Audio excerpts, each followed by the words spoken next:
As-Sunnah, As-Sunnah, As-Sunnah Foundation. As-Sunnah, As-Sunnah, As-Sunnah Foundation. আসসালামু আলাইকুম ওয়া রাহমাতুল্লাহি ওয়া বারাকাতুহু। আলহামদুলিল্লাহ, আসসালাতু ওয়াসসালামু আলা রাসূলিল্লাহ বাদ।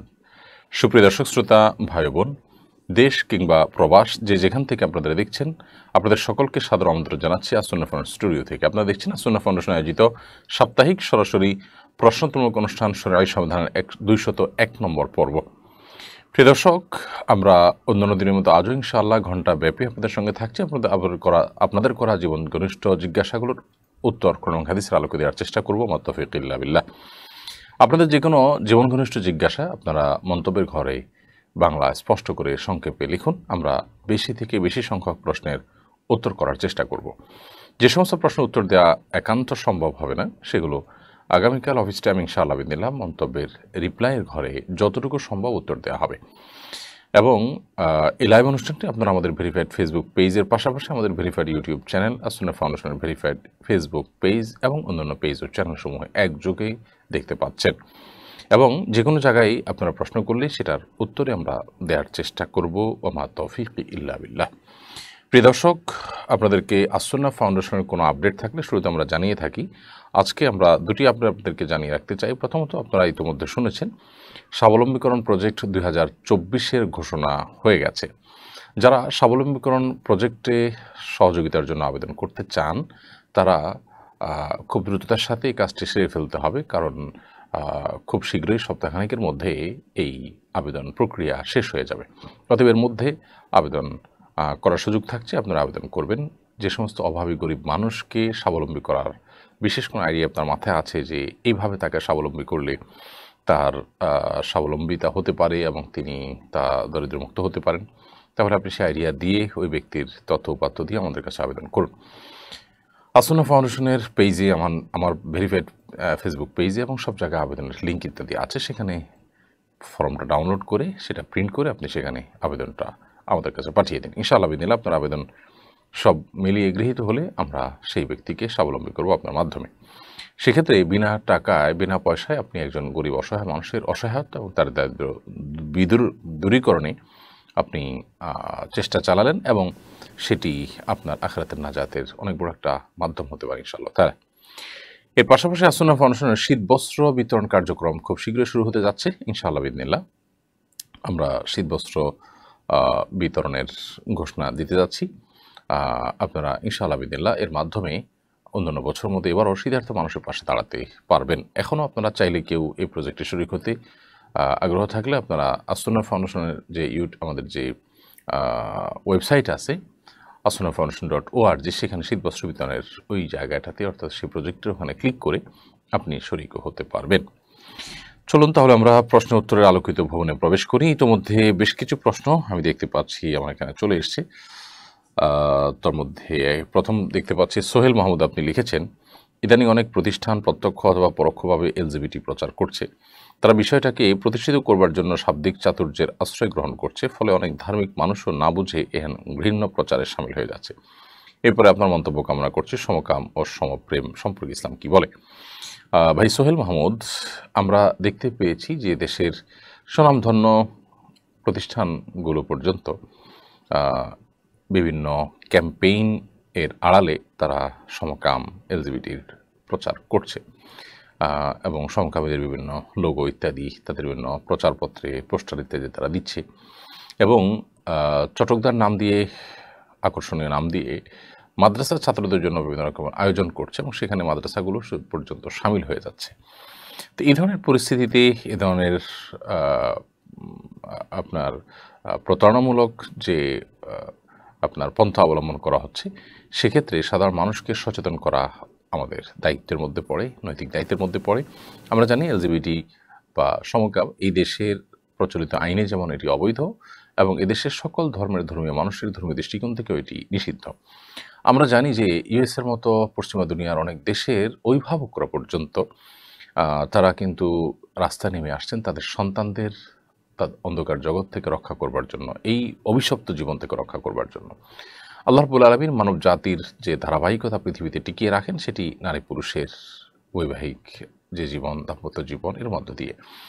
অতএব এর বিপরীত কোনো চিন্তা পৃথিবীতে ব্যক্তি স্বাধীনতার নামে প্রতিষ্ঠিত করবার যে চেষ্টা করা হয়ে থাকে সেটি মূলত মানবতা বিরোধী কাজ, মানবতা ধ্বংসের মতো একটি গর্হিত কাজ। বিধায় এটা কোনো ব্যক্তি স্বাধীনতার বিষয় আসলে না।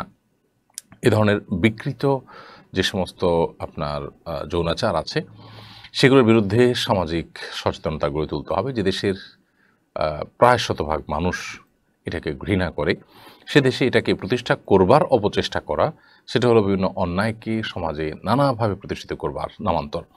শয়তানি চক্রান্তের অংশ এটি। পৃথিবীতে বিভিন্ন দেশ ইতোমধ্যে প্রজন্ম বিলুপ্ত হওয়ার আশঙ্কায় তারা ধুঁকছে। চায়নার কথা আমরা জাস্ট এই গেল সপ্তাহেই আমাদের দেশের প্রথম সারির বিভিন্ন গণমাধ্যমে আমরা দেখতে পেয়েছি যে তারা কিন্তু তাদের মানে প্রজন্ম ধরে রাখার যে আপনার চ্যালেঞ্জ, সেই চ্যালেঞ্জে তারা মোকাবেলা করতে অনেকটা হিমশিম খাচ্ছে এবং মানুষের জন্মের হার বাড়ছে না এবং কোনোভাবে আপনার যে হারে মানুষ জন্ম হওয়া দরকার, তরুণ থাকা দরকার দেশে, সেটা হচ্ছে না। তো এই যে ভয়াবহ পরিস্থিতি, এর মধ্যে আবার এলজিডির মতো এই সমস্ত অভিশপ্ত কালচার এবং অপসংস্কৃতি যদি আমাদের উপরে চড়াও হয় তাহলে সেক্ষেত্রে পরিস্থিতি কি হতে পারে সেটা বলাই বাহুল্য। এই জন্য ইসলাম এটাকে সর্বোচ্চ গর্হিত শাস্তি হিসাবে আপনার আখ্যা দিয়েছে এবং এমনকি কেউ যদি জেনায় লিপ্ত হয়, আপনার ব্যভিচারে লিপ্ত হয়, এলজিবিটি বা সমকামে লিপ্ত হলে তার শাস্তি কোনো দৃষ্টিকোণ থেকে আপনার জেনায় লিপ্ত হওয়ার শাস্তির চাইতেও ভয়াবহ। বিধায় এগুলোর বিরুদ্ধে সামাজিক আন্দোলন গড়ে তুলতে হবে, নাহলে আমাদের পরিবার ব্যবস্থা ভেঙে পড়বে, আমাদের দাম্পত্য সম্পর্কগুলো শেষ হয়ে যাবে। ইতিমধ্যে আমরা অনেক সমস্যা মোকাবেলা করতে হচ্ছে, অনেক বেশি আমরা সাফার করছি পশ্চিমা দুনিয়ার এই অন্ধ অনুকরণের যে ভয়াল এবং আপনার করাল যে গ্রাস আছে সেটার কারণে। অতএব আর কোনো নতুন আক্রমণ যেন আমাদেরকে ধ্বংস করে দিতে না পারে সেভাবে আমরা সজাগ থাকতে হবে। আল্লাহ তাআলা আমাদের সবাইকে দায়িত্বশীল ভূমিকা পালন করার তৌফিক দান করুন এবং এই জাতীয় সকল প্রচেষ্টাকে রুখে দেওয়া এটা আমাদের প্রত্যেকটা মানুষের নৈতিক এবং দিনী দায়িত্ব। নুসরাত জাহান আপনি লিখেছেন, আল্লাহ শেষ বিচারের দিন জালেমকে কি শাস্তি দিবেন? জালেমের বিচার কি শুধু আখিরাতেই হবে নাকি দুনিয়াতেও হবে? আর মুসলিম যদি সবর করে তাহলে আল্লাহর পক্ষ থেকে তার কি পুরস্কার হবে? দেখুন, আল্লাহ রাব্বুল আলামিন কোরআনে কারিমে বলেছেন, ওয়ালা ইন সাবারতুম লাহু খায়রুল লিস-সাবিরিন, যদি কেউ তোমাকে কষ্ট দেয় তাহলে তুমি যদি ধৈর্য ধারণ করো সেটা ধৈর্যশীলদের জন্য সর্বোত্তম হয়। প্রথমত ধৈর্যের বিনিময় হলো জান্নাত, আস-সাবরু সাওয়াবুহু আল জান্নাহ, ধৈর্যের বিনিময় জান্নাত। দ্বিতীয়ত ইন্নাল্লাহা মা'আস সাবিরিন, ধৈর্যশীলের সঙ্গে আল্লাহ থাকেন। অতএব ধৈর্যশীলের জন্য আর কিছুর প্রয়োজন নাই এই পুরস্কার শোনার পর। আর যারা অত্যাচারী, যারা নিষ্পেষণ করছেন, জুলুম করছেন কারোর প্রতি, তাদের বিচার আল্লাহ রাব্বুল আলামিন অনেক সময় দুনিয়াতেই করেন, পাশাপাশি আখিরাতেও করেন। দুনিয়াতে তাদেরকে আল্লাহ রাব্বুল আলামিন যে শাস্তির মুখোমুখি করেন সেটা অনেক সময় তারা টেরও পায় না। প্রায়শ্চিত্ত বা তাদের জুলুমের যে পরিণতি সেটা অনেক সময় দেখা যায় বিলম্বে সে ভোগ করে, কিন্তু ভোগ করেই। আর আখিরাতে যে শাস্তি হবে সেটা হবে বিভিন্নভাবে।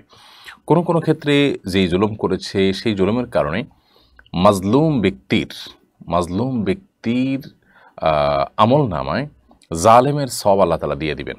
ওই জুলুমের আনুপাতিক হারে যে পরিমাণ সওয়াব প্রাপ্য হতে পারে সেই পরিমাণ কষ্ট করে সে আমল করবে, পেয়ে যাবে মাজলুম। অথবা মাজলুম ব্যক্তি, অত্যাচারিত ব্যক্তির পাপের বোঝা চাপিয়ে দেওয়া হবে জালেমের উপরে এবং মাজলুম ব্যক্তিকে নিষ্কৃতি দেওয়া হবে।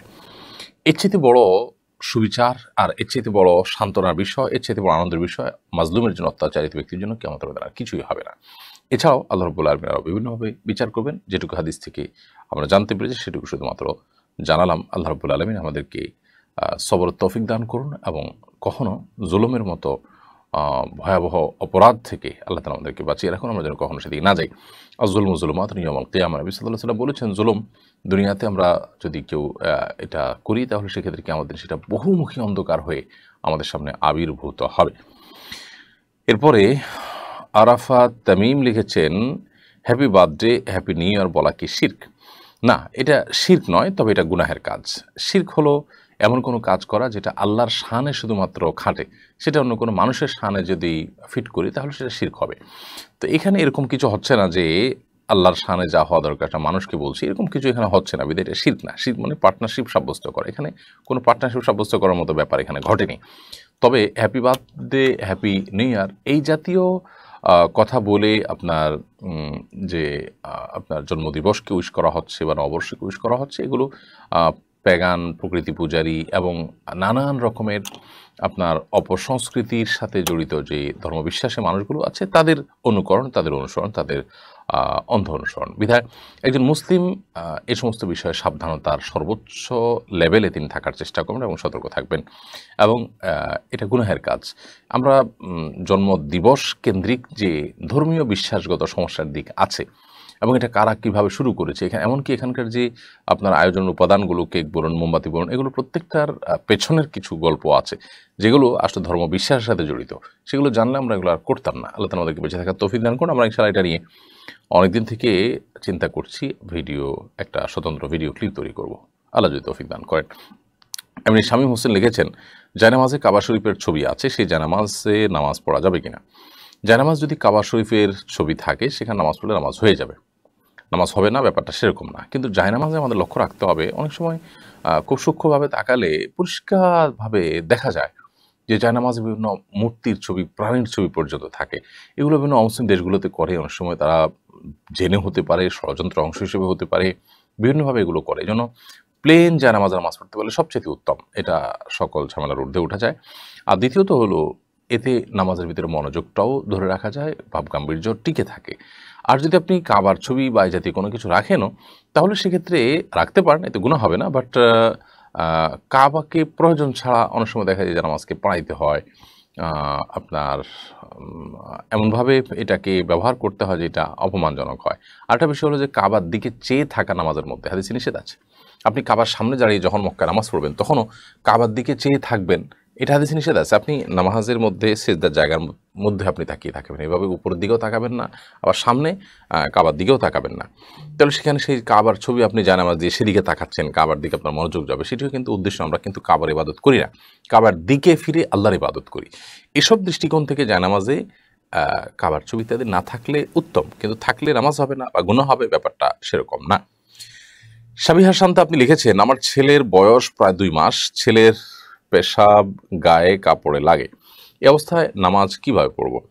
ছেলের বয়স যদি 2 মাস হয় এবং পেশাব আপনার গায়ে কাপড়ে লাগে, তাহলে যে জায়গায় লাগবে সেই জায়গায় আপনি হাত ভিজিয়ে সেটার ছিটা আপনি দিয়ে দিতে পারেন। এটি পবিত্র করার একটা প্রক্রিয়া।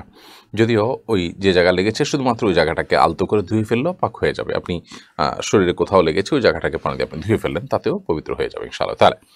ফরিদুদ্দিন আপনি লিখেছেন, সম্প্রতি একজন অভিনেত্রী আত্মহত্যা করেছেন। তিনি একাকী জীবনযাপন করতেন। আরেকজন যুবক ফেসবুকে লাইভ চালু রেখে আত্মহত্যা করেছেন। স্বেচ্ছায় মৃত্যু আত্মহত্যা সম্পর্কে কোরআন সুন্নাহর আলোকে আলোচনা করবেন। দেখুন, আমরা খুব ভয়াবহ একটা সময় পার করছি এবং এই জাতীয় আত্মহত্যার ঘটনাগুলো প্রায় আমরা শুনতে পাই। কিন্তু অবাক করা বিষয় হলো, আমরা সেখান থেকে না শিক্ষা গ্রহণ করছি, না এগুলোর মূল কারণ আবিষ্কার করার চেষ্টা করছি। বিভিন্ন সামাজিক সংগঠনগুলো এটা নিয়ে কাজ করে, তাদের বিভিন্ন গবেষণা আছে, তারা বিভিন্ন কারণ বলে থাকেন, বেকারত্ব, টাকা পয়সার অভাব, এটা সেটা ইত্যাদি। এই কারণগুলোর অবশ্যই প্রভাব আছে, সন্দেহ নেই, অস্বীকার করবার সুযোগ নেই। তবে আমরা বলতে চাই এগুলো মূল কারণ না। আজ থেকে আপনি 50 বছর আগের বাংলাদেশের কথা যদি বলেন, তাহলে অভাব আরও বেশি ছিল, এত কাজের ক্ষেত্র ছিল না।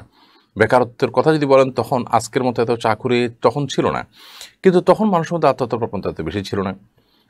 তাহলে তারা কেন আত্মহত্যা কম করেছেন, এখন আত্মহত্যা বেশি হচ্ছে? এগুলোর সবচেয়ে বড় কারণ হলো ধর্মীয় চেতনা হারিয়ে যাওয়া। ধর্মীয় চেতনা যদি থাকে তাহলে সেক্ষেত্রে তার মধ্যে আত্মহত্যার প্রবণতা থাকার কথা না। হ্যাঁ, কোনো হুজুর আত্মহত্যা করছেন, কিন্তু সেটা মানে রেশিও যদি আমরা আনি, তাহলে সেক্ষেত্রে পার্সেন্টেজ আনলে হুজুরদের মধ্যে শতকরা নয়, বরং হাজারের মধ্যে 1-2জনও আত্মহত্যার ঘটনা কিন্তু ঘটে না। বাংলাদেশে এ ধরনের আত্মহত্যার ঘটনা প্রায় ঘটছে। এর আরেকটি বড় কারণ হলো তথাকথিত ব্যক্তি স্বাধীনতার এই স্লোগানটির অপব্যবহার। ইসলাম ব্যক্তি স্বাধীনতার কথা বলে, কিন্তু ব্যক্তি স্বাধীনতার নামে লাগামহীনতা, সীমাহীন ব্যক্তি স্বাধীনতা, কোনো প্রকার গণ্ডি না রেখে যা খুশি তা করার প্রবণতা, এটা মানুষকে আত্মহত্যার করতে অনেক সময় উদ্বুদ্ধ করে, যে আমার শরীর, আমার জীবন, এর সাথে তো মানে কারোর কোনো অধিকার জড়িত না, এটা আমার ব্যাপার, আমি যা খুশি তা করবো। আসলে কি তাই? আপনার জন্ম হয়েছে, আপনি বড় হয়েছেন, বেড়ে উঠেছেন, আপনাকে তিল তিল করে গড়ে তুলেছে যারা, তাদের কি কোনো দাবি নেই, কোনো কি অধিকার নেই? আপনি চাইলে শেষ করে ফেলতে পারবেন? আপনার মহান সৃষ্টিকর্তা আছে, তিনি আপনাকে সৃষ্টি করেছেন, আপনার তার কাছে জবাবদিহিতা আছে, আপনার কি তার কাছে জবাবদিহিতার কোনো ব্যাপার নেই? এই যে বিশ্বাসহীনতার জায়গা থেকে, কুফুরের জায়গা থেকে এ ধরনের লাগামহীন ব্যক্তি স্বাধীনতার কথা বলা হয়। ব্যক্তি স্বাধীনতা ভালো, কিন্তু লাগামহীন ব্যক্তি স্বাধীনতা এটা অনেক সময় আত্মহত্যার মতো এই বিষয়গুলোকে সহজ করে দেয়। ইসলাম পরিষ্কারভাবে আত্মহত্যাকে হারাম করেছে, এ বিষয়ে আমাদেরকে সতর্ক থাকতে হবে। আমরা সমাজে মাদক সহ অনেক অন্যায় অনাচার দেখি, এগুলোরও মূল কারণ হলো ধর্মীয় চর্চার অভাব। বিশেষ করে যেই অভিনেত্রীর কথা বলা হচ্ছে, তিনি আমরা জানি একটি অ্যাপসে আপনার বেশ কিছু মানে গুনাহের কাজ, জুয়া এবং অন্যান্য কর্মকাণ্ডের সাথে জড়িয়ে ডিপ্রেশনও ভুগে একটা পর্যায়ে তিনি আত্মহত্যার পথে চলে গেছেন। এরকম আরও কত যুবক ধ্বংস হচ্ছে, কত মানুষ শেষ হচ্ছে। এই অন্যায়গুলোর ব্যাপারে কঠোর ব্যবস্থা কিন্তু গ্রহণ করা হয় না। দেখুন, একটা জীবন চলে গেল, কিন্তু এটার ব্যাপারে যাতে এগুলো ব্যবহার করতে না পারে বা তরুণের যেন এদিকে না ঝুঁকে, তার জন্য কোনো উদ্যোগ কিন্তু নেই। অর্থাৎ মূল কাজের কাজ আমরা করছি না, যার কারণে কিন্তু আত্মহত্যা কিন্তু বাংলাদেশে বেড়েই চলেছে। 2011 সনে বাংলাদেশে আত্মহত্যার প্রবণতায় পৃথিবীতে বাংলাদেশ ছিল 38তম। মাত্র 4 বছরের ব্যবধানে 2014 সনে এসে সেই বাংলাদেশ আত্মহত্যা প্রবণতায় পৃথিবীর 10ম স্থান দখল করেছে। মানে 39%-এরও বেশি বেড়েছে মাত্র 4 বছরের ব্যবধানে আত্মহত্যা। এবং 2021-এ বা 21-22-এ আত্মহত্যা প্রবণতা শিক্ষার্থীদের মধ্যে কি পরিমাণ ছিল? 364 জন শিক্ষার্থী আত্মহত্যা করেছে মাত্র এক বছরে, 21 অথবা 22-এ অথবা 21-22-এ মিলিয়ে এক বছরে। তো এটা শিক্ষার্থীদের মধ্যে, ইউনিভার্সিটির শিক্ষার্থী, বিশ্ববিদ্যালয়ের শিক্ষার্থীদের মধ্যে এটি ঘটেছে। তো এইভাবে শুধুমাত্র করোনার সময় 14,000 মানুষ বাংলাদেশে আত্মহত্যা করেছে। এই বিষয়গুলো বাংলাদেশের প্রথম সারির জাতীয় দৈনিকের গেল 9 সেপ্টেম্বর একটি রিপোর্টে প্রকাশিত হয়েছে। 10 সেপ্টেম্বর আত্মহত্যা প্রতিরোধ দিবস পালিত হয় গোটা বিশ্বজুড়ে। আমাদের দেশ, আমাদের দেশে দালান কোঠা, গাড়ি, অন্যান্য দিক থেকে অবকাঠামো এবং অন্যান্য দিক থেকে গড় আয় মানুষের সব কিছু বেড়েছে এবং ভালো থাকার উপকরণগুলো বেড়েছে। বাট দুঃখজনক বিষয় দেখতে পাচ্ছি আমরা যে মানুষ কিন্তু অশান্তিতে আস্তে আস্তে আরও বেশি প্রবেশ করে যাচ্ছে। নবী সাল্লাল্লাহু আলাইহি ওয়াসাল্লাম সেই কথাটা যেন আবারও জ্বলে উঠছে আমাদের সামনে। লাইসাল গিনা বিকাসরাতিল আরদ ওয়ালাকিন্নাল গিনা গিনান নাফস। অনেক সম্পদ থাকার নাম সচ্ছলতা নয়, ধনী হওয়া নয়। প্রকৃত ধনী হওয়া হলো মানুষ যখন মনের দিক থেকে সচ্ছল হয়, আল্লাহ তাআলা যা দিয়েছেন সেটাতে খুশি হয়, লোভী না হয়, সেটাই হলো প্রকৃতির সচ্ছলতা। আল্লাহ তাআলা আমাদেরকে সেই জীবন দান করুন এবং এ ধরনের আত্মহত্যাগুলোকে বন্ধ করবার জন্য আমাদেরকে অবশ্যই দ্বীনি চর্চা, দ্বীনি চেতনা আমাদের মধ্যে বৃদ্ধি করতে হবে, বাড়াতে হবে এবং সেই সাথে অন্যায়ের সমস্ত পথগুলো বন্ধ করতে হবে। নবী করিম সাল্লাল্লাহু আলাইহি ওয়াসাল্লাম বলেছেন, মান কাতালা নাফসাহু বিশাইইন ফিদ দুনিয়া উযযিবা বিহি ইয়াওমাল কিয়ামা, রাওয়াহুল বুখারী মুসলিম। বুখারী এক যুগে বর্ণনা করেছে যে নবী করিম সাল্লাল্লাহু আলাইহি ওয়াসাল্লাম বলেছেন, যদি দুনিয়াতে কেউ নিজেকে শেষ করে আত্মহত্যা করে কোনো একটা পন্থায়, কোনো একটা উপায়ে, সেটা বিষ পান করে হোক, গলায় দড়ি দিয়ে হোক বা কোনো পন্থায়, কিয়ামতের ময়দানে ওই জিনিসটা দিয়ে আল্লাহ তাআলা তাকে শাস্তি দিবেন। তার মানে তার শাস্তি নিশ্চিত এবং সেটা দিয়ে শাস্তি হতে থাকবে, শুধু সেখানে মৃত্যুটা হবে না, সে শাস্তি ভোগ করতে থাকবে। আল্লাহ তাআলা বলেছেন, ওয়া তুলকু বিআইদিকুম ইলা তাহলুকা, তোমরা নিজেদেরকে ধ্বংসের দিকে ঠেলে দিও না। এই জন্য এই আত্মহত্যার এই ভয়াবহতা থেকে আমাদেরকে বেঁচে থাকার আপ্রাণ চেষ্টা চালাতে হবে। আল্লাহ তাআলা আমাদেরকে তৌফিক দান করুন। এমডি হেলাল আহমদ লিখেছেন, কাজা নামাজ আদায় করার জন্য কি একামত দেওয়া লাগে? কাজা নামাজ যদি আপনি কয়েকজন মিলে আদায় করেন তাহলে সেক্ষেত্রে অবশ্যই একামত দিয়ে জামাতের সাথে আদায় করবেন। নবী করিম সাল্লাল্লাহু আলাইহি ওয়াসাল্লামের জীবনে একবার ফজরের নামাজ কাজা হয়েছিল সফরে, সবাই ঘুমিয়ে পড়েছিলেন। ওই একবারই কাজা হওয়ার ঘটনা আমরা জানি তার নামাজ, এবং সেটি তিনি আদায় করার সময় আজান একামত দিয়ে যথারীতি সবাইকে নিয়ে জামাতে নামাজ আদায় করেছেন। আর যদি একাকী হয় তাহলে সেক্ষেত্রে আপনি আপনার মতো আদায় করবেন। এমনি সুলাইমান চৌধুরী লিখেছেন, আমার মেয়ের নাম খাদিজা, জন্মসনদে তার নাম খাদিজা আক্তার লিখে দিলে সমস্যা আছে কিনা? কোনো অসুবিধা নেই। আপনি তাকে শুধু খাদিজাই বলে ডাকেন, জন্মসনদ বা আপনার অন্যান্য এভিডেন্স ইত্যাদিতে খাদিজা আক্তার লিখেছেন, সমস্যা নেই। এরপরে শ্রাবণী ইসলাম লিখেছেন, আমার হাঁটুতে ব্যথা, হাঁটতে কষ্ট হয়, দুনিয়াবি কাজ করি, অনেক কষ্ট করি, পা ভাঁজ করে বসতে পারি না, কিভাবে নামাজ পড়ব?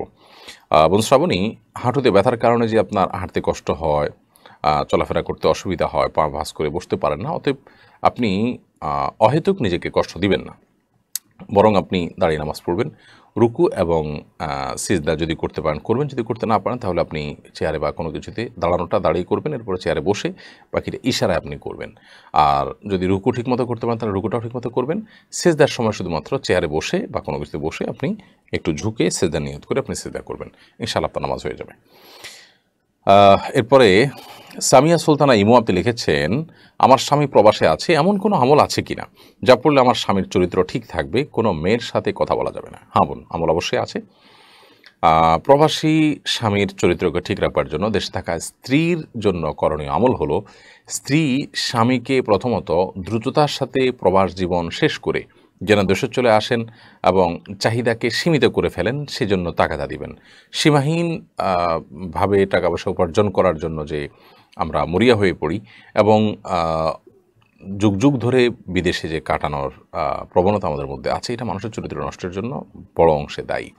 অতএব এই কাজটা আপনি করেন, এটা আপনার আমল যে আপনার স্বামীকে লিমিটেড চাহিদা সেটা পূরণ করে তাড়াতাড়ি দেশে ফিরে আসার জন্য উদ্বুদ্ধ করেন, দেশে এসে হালাল উপার্জন যেন করতে পারেন, সহযোগিতা করবেন। দ্বিতীয়ত, আপনি সম্ভব হলে যদি সেখানে যাওয়ার কোনো উপায় থাকে তাহলে সেক্ষেত্রে আপনি সেখানে যান।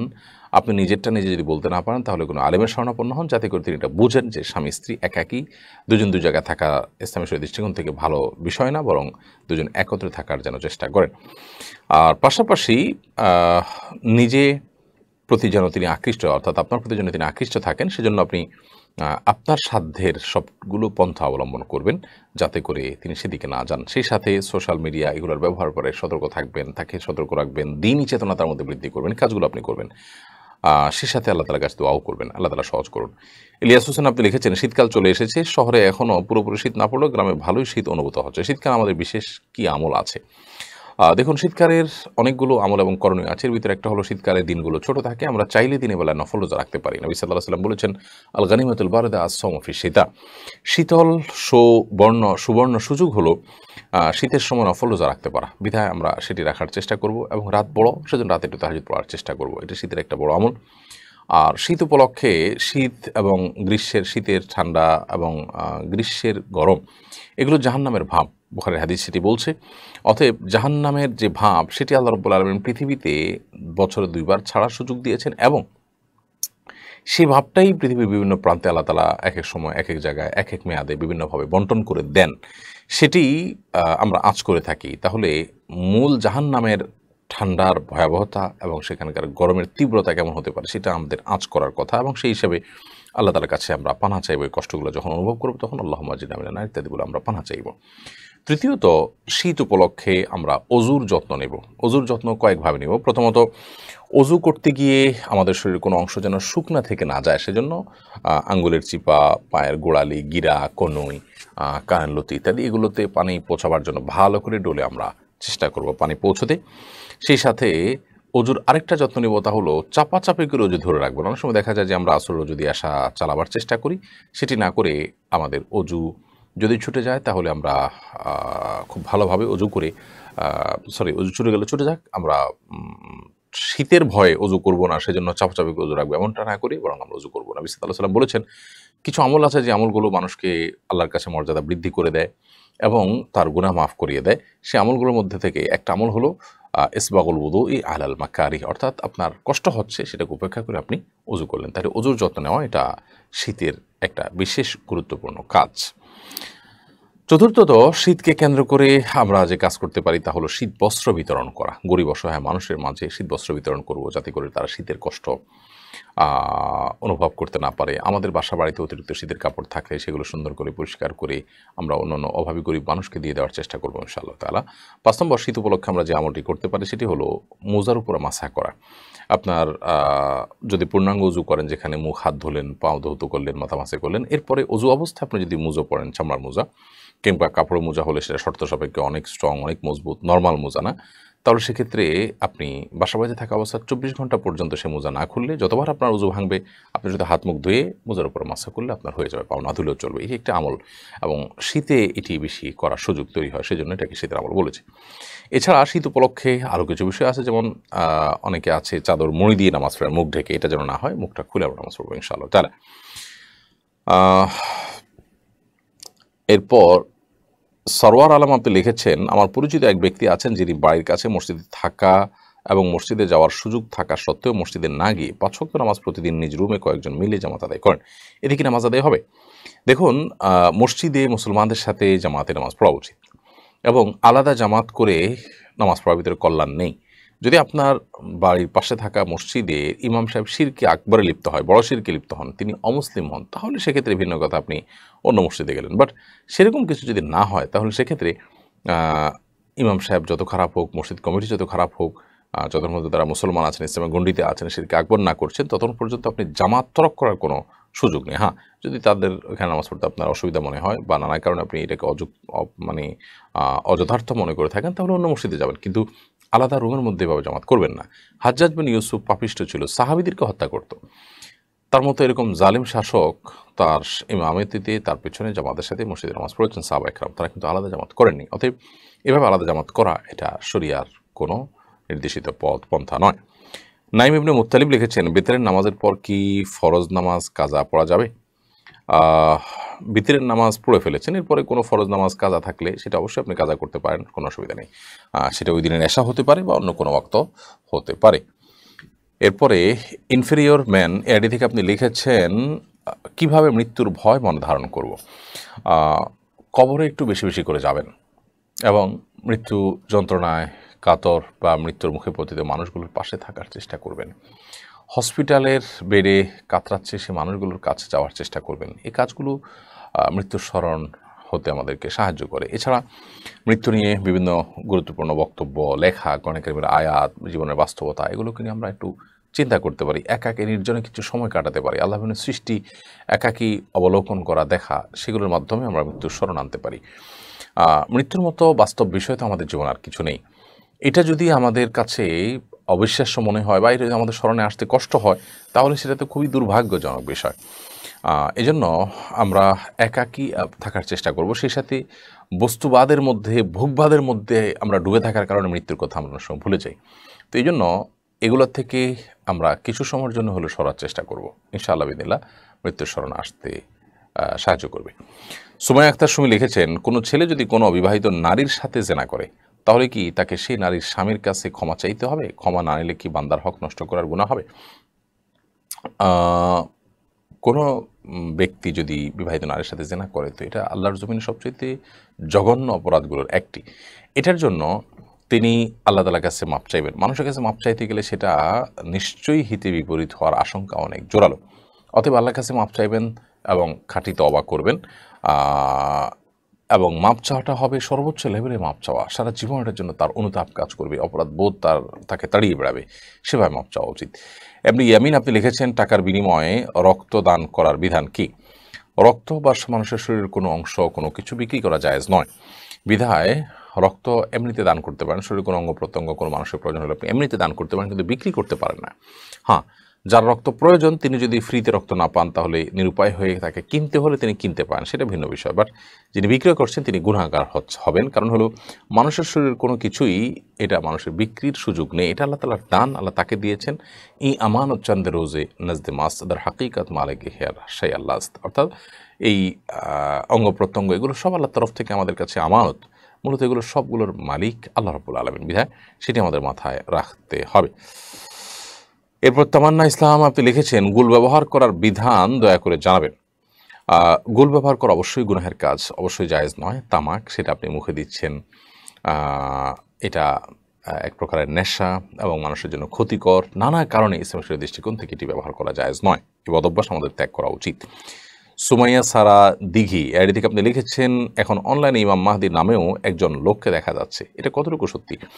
দেখুন, ইমাম মাহদি তো অনলাইনে আসার কথা না, ইমাম মাহদি অফলাইনে আসার কথা এবং মক্কাতেই তার আবির্ভাব হওয়ার কথা। অতএব এই জাতীয় ফেক ইমাম মাহদির নাম ধারণ করে বা তার আইডি ধারণ করে বা কোনোভাবে প্রচারণা করলে আমরা সেগুলোতে প্রতারিত হব না, আমরা সতর্ক থাকবো। আল্লাহ আমাদেরকে সেই তৌফিক দান করুন।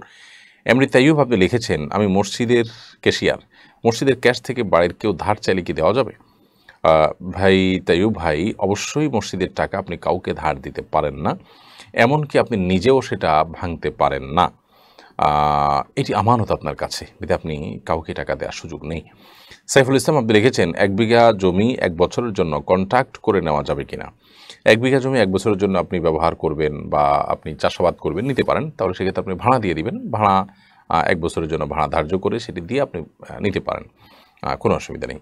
শিউরি খান আপনি লিখেছেন, আমার স্বামী মারা গিয়েছেন, অফিস থেকে এবং তার কলিগরা আমাকে কিছু টাকা দিয়েছেন, এই টাকার ভাগ কি তার ভাইয়েরা পাবেন? বনশিউলি, আপনার স্বামী মারা যাওয়ার পর এই টাকাটা যদি আপনাকে তারা একান্তে দিয়ে থাকেন, তাহলে এটাতে অন্য কারোর কোনো অধিকার নেই, পুরোটাই আপনার। প্রথমে তাদেরকে আপনি জিজ্ঞাসা করতে পারেন এটা আমাকে দিয়েছেন নাকি তার ভাই ব্রাদার সবাইকে ভাগযোগ করে দিতে হবে। ওনারা যেই মর্মে দিয়েছেন সেই মর্মে এটি ব্যয় করতে হবে, কারণ আসল ওয়াকিফে কানাসে সারা, যিনি দাতা তিনি যে উদ্দেশ্যে দিয়েছেন সেই উদ্দেশ্যে আপনাকে খরচ করতে হবে, সেইভাবেই আপনাকে খরচ করতে হবে। অতএব তিনি যদি আপনাকে দিয়ে থাকেন স্পেশালি ডেকে এবং এটা আপনার জন্য দেন, আপনার বাচ্চা কাচ্চার জন্য দেন, তাহলে সেক্ষেত্রে আপনি আপনার বাচ্চা কাচ্চার জন্য ব্যয় করবেন। সেক্ষেত্রে মৃত ব্যক্তির ভাই বোনকে দেওয়া জরুরি না। মৃত ব্যক্তি মূলত কোনো সম্পদ রেখে গেছেন, তার নিজের সম্পদ, যেমন তার প্রভিডেন্ট ফান্ডের টাকাটা তার সম্পদ, বা অন্য জমি জমা কিনেছেন, ব্যাংক ব্যালেন্স আছে, সেগুলো অবশ্যই তার রক্ত সম্পর্কে আত্মীয় যারা আছেন তাদের মধ্যে আনুপাতিক হারে বন্টন হবে। সেই হিসেবে ভাই পেতেও পারেন আবার নাও পারেন, এটি নির্ভর করবে তার আত্মীয় স্বজন কে বেঁচে আছেন কে নাই তার উপরে। প্রিয় দর্শক, দেখতে দেখতে আমাদের এই অনুষ্ঠানটি বিরতির সময় এসে পৌঁছেছে। ইনশাআল্লাহ বিদিনিল্লাহ ছোট্ট একটি বিরতির পর আমরা আবারও ফিরছি শিরাই সমাধানের 201 নম্বর পর্বে। আশা করছি আমাদের সঙ্গেই থাকবেন। আল্লাহ তাআলা আমাদেরকে সেই তৌফিক দান করুন। শিক্ষা নিয়ে আসুন্নাহ ফাউন্ডেশন মসজিদ কমপ্লেক্স ও ইসলামিক সেন্টার একটি লালিত স্বপ্ন। ইনশাআল্লাহ শিক্ষা, সেবা ও দাওয়া সহ ফাউন্ডেশনের বহুবিধ কার্যক্রমের কেন্দ্র হবে এই কমপ্লেক্স। ঢাকার নতুন বাজারের অদূরে কেনা জমিতে শীঘ্রই নির্মাণ কাজ শুরু হবে ইনশাআল্লাহ। সাদাকায়ে জারিয়ামূলক এই প্রকল্পে শরিক হতে পারেন আপনিও। অসহায় দরিদ্রদের দারিদ্র্য দূরীকরণ ও স্বাবলম্বীকরণের লক্ষ্যে আসুন্নাহ ফাউন্ডেশন পরিচালনা করছে স্বাবলম্বীকরণ প্রকল্প। স্বাবলম্বীকরণ প্রকল্পের আওতায় এ যাবৎ প্রায় 3000 মানুষকে প্রশিক্ষণ ও স্বাবলম্বীকরণ উপকরণ প্রদান করা হয়েছে। আপনার জাকাতের অর্থে স্বাবলম্বী হতে পারে অসহায় দরিদ্র মানুষ। আসুন্নাহ ফাউন্ডেশনের জাকাত তহবিলে জাকাত পাঠাতে ভিজিট করুন www.asunnahfoundation.org/donate/zakat। প্রিয় দর্শক, বিরতির পর আবারও আপনাদেরকে স্বাগতম জানাচ্ছি শিরাই সমাধান অনুষ্ঠানে। আমরা বিরতির আগে বেশ কিছু প্রশ্ন উত্তর দিয়েছি। এই পর্যায়ে আমি দেখতে পাচ্ছি আলিম, আপনি লিখেছেন, আমি বাড়ি থেকে দূরে থাকি, আমার স্ত্রী আমার কথা মতো চলে না, নিজের মন মতো চলতে চায়, আমি জোর দিয়ে কিছু বললে আত্মহত্যা করতে যায়, এ বিষয়ে যদি কিছু বলতেন। দেখুন, কথায় কথায় আত্মহত্যার কথা বলা মানুষগুলোকে এক্সট্রা কেয়ার করতে হয়। তিনি যেন এটা দিয়ে আপনাকে ব্ল্যাকমেইল করতে না পারেন সে বিষয়ে আপনার সতর্ক থাকা দরকার এবং খুব ট্যাক্টফুলি এই বিষয়গুলো সমাধান করা দরকার এবং তাকে দিনই কাউন্সেলিংটা খুব বেশি দেন। যিনি আত্মহত্যা করার কথা বলে নিশ্চয়ই তার দিনই বুঝ নেই, ধর্মীয় বুঝ নেই। আপনি ধর্মীয় সার্কেলে, ধর্মীয় সেক্টরে, ধর্মীয় আবহে তাকে আপনি নেওয়ার চেষ্টা করুন এবং তাকে সেখানে উঠা বসা, সেখানকার কাউন্সেলিং গ্রহণ করা, সেখানকার নসিহা উপদেশগুলো গ্রহণ করার জন্য আপনি উৎসাহিত করুন এবং চেষ্টা করুন। এগুলো করলে আশা করা যায় তার মধ্যে এই ধরনের যে প্রবণতা সেটি কমে যাবে। এটা হলো মূল সমাধান। যদি দিন দিতে পারেন, নিজে দিনের পথে আসুন, তাকে দিনের পথে নিন। আল্লাহকে যদি চিনে যায়, আখিরাতকে চিনে যায়, তাহলে সেটা কোনোদিন বলতে পারে না আত্মহত্যা করা তো হারাম ইসলামে, এবং এটা ভয়াবহ শাস্তির কথা। আত্মহত্যা তো সে করতে পারে যে মনে করে যে আত্মহত্যা করলে আমার দুনিয়ার কষ্টটা দূর হয়ে যাবে, এই কষ্ট থেকে আমি বেঁচে যাব। যে মনে করে যে আত্মহত্যা করলে বরং দুনিয়ার কষ্ট যেটা আছে তার চেয়ে তার বড় কষ্টে আমি প্রবেশ করবো, তাহলে সে তো আত্মহত্যা করতে পারে না। এই জন্য ইমানদার কোনো আত্মহত্যার কথা বলতেই পারে না। এটা প্রমাণ করছে যে তিনি দিনের বিষয়ে একেবারেই গাফেল। তাকে দিন অন্য সব চিন্তা বাদ দিয়ে তাকে কোরআন হাদিসের পথে পরিচালিত করুন, নিজে সে পথে চলুন, সেরকম সার্কেলে যান, নিজের ফ্যামিলিতে দিনদারিতার চর্চা বাড়ান। ইনশাআল্লাহ এটা হলো সমাধানের মূল পথ। এর পাশাপাশি আপনার তার অভিভাবকদের শরণাপন্ন হন, তাদের সহযোগিতা নিন, পরিবারের অন্যান্যদের সহযোগিতা নিয়ে আপনি এই সমস্যার সমাধান করার চেষ্টা করুন। আল্লাহ তাআলা তৌফিক দান করুন। এরপরে সায়রা মাহবুব, আপনি লিখেছেন, কেউ বলেন নবীজি নাকি রাতে দুধ পান করেননি, রাতে নাকি দুধ পান করা যাবে না, এই কথাটা কি সঠিক? না, কোরআন হাদিসে এরকম কোনো কথা আছে বলে আমার জানা নাই যে রাতে দুধ পান করা যাবে না, দিনে পান করতে হবে। দুধ হালাল জিনিস, রাতে দিনে যে কোনো সময় আপনি পান করতে পারেন। এর জন্য স্বাস্থ্যগত কোনো বিশেষ নির্দেশনা থাকে এটা ভিন্ন বিষয়। অভিজ্ঞতার আলোকে বা বৈজ্ঞানিক গবেষণা যদি কোনো এর অপকারের দিক প্রমাণ থাকে তাহলে সেটা ভিন্ন বিষয়, সেটা আপনি আমলে নিতে পারেন। বাট কোরআন হাদিসের আলোকের কোনো কথা বলা হয়নি যে রাতে দুধ পান করা যাবে না। নবী সাল্লাল্লাহু আলাইহি ওয়াসাল্লাম রাতে করেননি, দিনে করেছেন, রাতে করতে নিষেধ করেছেন, এরকম কোনো কথা নেই। পুষ্পকলি এআইডি থেকে আপনি লিখেছেন, আমার হাজব্যান্ড এখন টিউশন করে সংসার চালায়, কিন্তু বর্তমান অবস্থায় সব কিছু যে দাম, দেয়ালে পিঠ ঠেকে গেছে, কোনোভাবে সংসার চালাতে পারছেন না। এই অবস্থায় ব্যাংকে চাকরি করা কি জায়েজ হবে?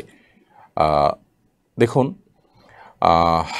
সুদী ব্যাংকে চাকরি করা কোনো অবস্থাতে জায়েজ হবে না। কষ্ট হচ্ছে, এতে কোনো সন্দেহ নাই। দেশের আর্থিক যে অবস্থা সেটা ভয়াবহ থেকে ভয়াবহতর। তো এরকম পরিস্থিতিতে আমরা সবরের সর্বোচ্চ পরাকাষ্ঠা প্রদর্শন করব, নিজেদের ব্যয় ভারকে কমানোর যত রাস্তা আছে সবগুলো অবলম্বন করব। তারপরও হারামের দিকে আমরা যাব না, কারণ দুনিয়ার জীবনটা পার করার পর তো আমাকে আল্লাহর সামনে দাঁড়াতে হবে। জান্নাত অথবা জাহান্নাম যে কোনো একটা পরিণতিতে আমাকে তো অবশ্যই যেতে হবে। অতএব আমি সুদের বিনিময়ে যদি জাহান্নামকে বেছে নিতে হয়, সেটা অবশ্যই আমার জন্য খুব করুণ পরিণতির কথা, করুণ দৃশ্যের কথা, সে খুবই বাজে ঠিকানার কথা। বিধায় সেটাকে কোনো মানুষ গ্রহণ করতে পারে না। বিধায় সর্বোচ্চ চেষ্টা করে হলে হারাম থেকে আপনাকে বেঁচে থাকার চেষ্টা করতে হবে। আলিয়া সিদ্দিকা আপনি লিখেছেন, প্রতিদিন চুল না ভিজিয়ে গোসল করলে কি অজু গোসল শুদ্ধ হবে? আমার ঠান্ডাজনিত সমস্যা আছে। প্রতিদিন গোসল করা তো ফরজ না। আপনার ফরজ গোসল যেদিন হবে সেদিন আপনাকে চুল ভেজাতে হবে। প্রয়োজনে গরম পানি দিয়ে আপনি গোসল করবেন এবং দ্রুততার সাথে শুকানোর চেষ্টা করবেন। আর যদি নর্মাল গোসল হয়, সাধারণ প্রতিদিনের যে গোসল সেটা যদি হয়, বা শুক্রবারের সুন্নত গোসল হয়, তাহলে সেক্ষেত্রে আপনার চুল ভেজাতে অসুবিধা হলে আপনি চুল না ভিজালেন, গোসল করে ফেলেন। গোসল তো হবেই, কোনো সমস্যা নেই। আর ওজুর জন্য তো আর চুল ভেজানো জরুরি না। মুখ ধৌত করলেন এবং মাথার উপরে ভিজা হাত শুধু বুলিয়ে নিলেন, তাতেই তো হয়ে যাবে, মাসে করলে হয়ে যাবে। আফসালাম ইমি লিখেছেন, আমি স্বপ্নে দেখেছি আমি মারা গেছি এবং আমার আমলনামা শূন্য। আমি ভয়ে আল্লাহর সামনে দাঁড়াতে পারছি না। এটার ব্যাখ্যা জানাবেন প্লিজ। প্রথমত বোন আফসানা, আমি স্বপ্নের ব্যাখ্যা বিশেষজ্ঞ নই। স্বপ্নের ব্যাখ্যা বোঝেন এরকম মানুষের সংখ্যা বাংলাদেশে খুবই বিরল এবং কম। তবে স্বপ্ন সম্পর্কে মৌলিক কিছু দিক নির্দেশনা কোরআন হাদিসের আলোকে আছে, যেগুলো আমরা বিভিন্ন ভিডিওতে, বিভিন্ন প্রশ্ন উত্তরে বিভিন্ন সময় আমরা জানিয়েছি। তার আলোকে আমি আপনাকে বলতে চাই যে আপনার কাছে কোনো আমল, কোনো স্বপ্ন দেখার পর যদি ভয় কাজ করে, মনে হচ্ছে যে আপনি ভীত সন্ত্রস্ত হয়েছেন এবং আপনি এটার কোনো ক্ষতিকর দিকে ইঙ্গিত হচ্ছে, তাহলে সেক্ষেত্রে আপনি আল্লাহর কাছে ইস্তেগফার করবেন, এর ক্ষতি থেকে বাঁচার চেষ্টা করুন এবং দুর্বলতাকে কাটিয়ে ওঠার চেষ্টা করবেন। আমলনামা শূন্য দেখেছেন, আপনার কাছে এটার কারণে যদি ভয় মনে হয়, আপনি এখন তওবা করে, তওবা নাসুহা করে আপনার আমলনামাকে সমৃদ্ধ করার, রিচ করার প্রচেষ্টা আপনি অব্যাহত রাখুন। আলামিন হোসেন নয়ন আপনি লিখেছেন, যারা শুধু মনের কষ্ট দিয়ে কথা বলে তাদের শাস্তি কি? মানুষের মনে কষ্ট দেওয়া এবং মানুষকে আঘাত করে কথা বলা, এটা বদাখলাকি এবং মানুষের দুশ্চরিত্রের কাজ। এটা মানুষের জীবনের সবচাইতে কঠিন আপনার অপরাধগুলোর মধ্যে থেকে একটি। নবী করিম সাল্লাল্লাহু আলাইহি সাল্লাম, তাকে জিজ্ঞাসা করা হয়েছিল যে, হে আল্লাহ রসুল, মানুষকে সবচাইতে বেশি জান্নাতে নিয়ে যাবে কোন জিনিসে? এবং তাকে একই সাথে জিজ্ঞাসা করেছে সবচেয়ে বেশি জাহান্নামে নেবে কোন জিনিসে? তিনি বলেছেন, জাহান্নামে সবচেয়ে বেশি নেবে মানুষকে আলফামু আল ফারাজ, মানুষের মুখ এবং লজ্জাস্থান, অর্থাৎ চারিত্রিক ত্রুটি, সেটা মুখের ব্যবহারের ত্রুটি অথবা নিজের চরিত্রকে নষ্ট করে জেনা ব্যভিচারের পথে যাওয়া, এই দুটি বিষয় মানুষকে সবচেয়ে বেশি জাহান্নামে নেবে। আল্লাহ তাআলা মাফ করুন। এই গুনাহগুলো থেকে বেঁচে থাকার জন্য আপ্রাণ চেষ্টা করতে হবে। মুখের কষ্ট, কথার কষ্ট যেন কাউকে আমরা না দিই, সেজন্য আমাদেরকে সর্বোচ্চ সচেষ্ট থাকতে হবে। রিভা আক্তার আয়েশা আপনি লিখেছেন, বিয়েতে গায়ে হলুদ অনুষ্ঠান করা জায়েজ হবে কিনা? দেখুন, গায়ে হলুদ নিয়ে আমরা ঘাটাঘাটি করেছি। আপনি চাইলে আপনার বিভিন্ন আপনার অনলাইনে আপনি এটা নিয়ে বিভিন্ন সাইটে আপনি সার্চ দিয়ে দেখতে পারেন, গুগল ইত্যাদিতে সার্চ করলে আপনি পেয়ে যাবেন। বিয়েতে গায়ে হলুদ এটা নিয়ে ঘাটাঘাটি করলে আপনি পাবেন বিভিন্ন আর্টিকেল, হিন্দুদের বিভিন্ন আপনার ব্লগ, তারপর কলকাতা থেকে প্রকাশিত বিভিন্ন দৈনিক ইত্যাদিতে এর উপরে যে সমস্ত আর্টিকেল আমি পেয়েছি, সেগুলোর আলোকে আমি দেখেছি যে এটি মূলত হিন্দু ধর্মের বিশ্বাস থেকে এসেছে। হিন্দু ধর্মের বিশ্বাস মতে আপনার বিয়ের সময় দুবলা ঘাস, কুলা, হলুদ এগুলোর ব্যবহার নবদম্পতিকে সুখী করতে সাহায্য করে। এটা শিরপূর্ণ বিশ্বাস। এবং তার বিশ্বাস হলো সুখ দুঃখের মালিক আল্লাহ তাআলা। এগুলোর কোনোটারই সুখ দুঃখ দেওয়ার কোনো ক্ষমতা নেই এবং এগুলোর সাথে সুখ দুঃখের কোনো সম্পর্ক জড়িত নেই। বিধায় এটি এসেছে মূলত সেই বিশ্বাস থেকে, না হলে গায়ে হলুদ দেওয়ার বিশেষ কোনো কারণ নেই। তো সেটি আমাদের সমাজে চলে আসছে। ওই বিশ্বাস থাকার কারণে এটিকে অ্যাভয়েড করা কর্তব্য। সেছাড়া গায়ে হলুদের অনুষ্ঠান মানে এখন অশ্লীলতা, গান বাজনা, হারামের ঢলাঢলি, ছড়াছড়ি, এগুলো থেকে বেঁচে থাকার জন্য আমাদের আপ্রাণ চেষ্টা থাকতে হবে। এমনিতে যদি এটা শুধুমাত্র সৌন্দর্য বৃদ্ধির জন্য হতো, তাহলে সেক্ষেত্রে এটাতে বিয়ের সাথে সম্পর্কযুক্ত না। সৌন্দর্যের জন্য, ত্বকের জন্য উপযোগী হলে আপনি দিতে পারেন। বাট এটাকে কেন্দ্র করে যে আনুষ্ঠানিকতা হয়ে থাকে, যে ঘটা হয়ে থাকে, গান বাজনা ইত্যাদি এবং নারী পুরুষ মাখামাখি, এবং খুব বিশ্রী এবং অশ্লীল একটা দৃশ্যের অবতারণা হয়ে থাকে। সেসব কারণে এগুলো কোনো মুসলমানের বিয়েতে কোনো দিনই শোভনীয় হতে পারে না। কিন্তু দুঃখজনক এগুলো আজকাল আমাদের সমাজে একেবারেই বিয়ের অবিচ্ছেদ্য অংশে পরিণত হয়েছে। আল্লাহ তাআলা আমাদেরকে এই সমস্ত হারাম এবং নাজায়েজ কাজগুলো থেকে এবং কুসংস্কারজন্য কাজগুলো থেকে বেঁচে থাকার তৌফিক দান করুন। ইতর নূর আপনি এডি থেকে লিখেছেন, যুবক যুবতীরা কিভাবে জীবন কাটালে হারাম সম্পর্ক থেকে বেঁচে থাকতে পারবে? দেখুন, হারাম সম্পর্ক থেকে বেঁচে থাকার জন্য হারাম থেকে দূরে থাকতে হবে। আল্লাহ বলেছেন, ওয়া তাকরাবুজ জিনা, তোমরা জিনার কাছেও যেও না, তার মানে দূরে থাকতে হবে। যেখানে যুবক যুবতীদের মিশ্রণের ব্যাপারটি ঘটবে সেখান থেকে দূরে থাকতে হবে। ছেলেরা ছেলেদের স্কুলে, মেয়েরা মেয়েদের স্কুলে পড়বে, ছেলেরা ছেলেদের মাদ্রাসা, মেয়েরা আমাদের মাদ্রাসা পড়বে, মানে এখানে মিশ্রণ যেন না ঘটে সেটি লক্ষ্য রাখবে। এবং আলাদা আলাদা পড়ার মধ্যে কল্যাণ অনেক বেশি। নটরডেমে শুধু ছেলেরা পড়ছে, আপনার ইয়েতে বিকারুনেসে শুধু মেয়েরা পড়ছে, পড়াশোনাতে খারাপ হচ্ছে না, অনেক ভালো হচ্ছে। অতএব এইটাই হলো সঠিক এবং স্বকীয় পন্থা। বিধায় এটা হলো চরিত্রকে রক্ষা করবার জন্য, হারাম সম্পর্ক থেকে বাঁচার জন্য সবচেয়ে গুরুত্বপূর্ণ পদক্ষেপ। এর পাশাপাশি